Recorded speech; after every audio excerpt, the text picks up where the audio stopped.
In the early morning, the sky just begins to lighten and a thin mist rises in the valley like a delicate veil draped over the land.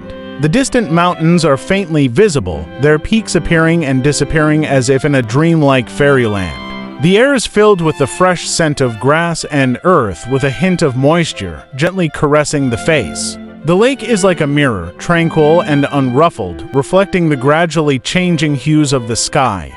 Golden sunlight filters through the treetops, casting glimmers on the lake's surface, twinkling like scattered stars. The willow trees by the shore dip their long branches into the water, lightly brushing the surface, creating ripples that spread out gently, as if the earth itself is whispering.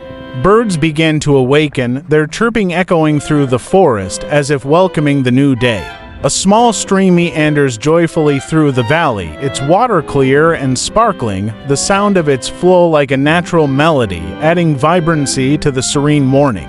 The path beneath your feet winds forward, flanked by towering pines and cypresses, their leaves lush and green. Walking along this trail feels like stepping into a paradise where the noise and worries of the world are soothed, replaced by endless tranquility and peace. At this moment, standing amidst this breathtaking scenery, you feel deeply moved by the vastness and beauty of nature. This landscape seems to speak silently of the earth's gentleness and eternity, binding your heart to it. Here, you find your true self, a sense of inner peace and belonging.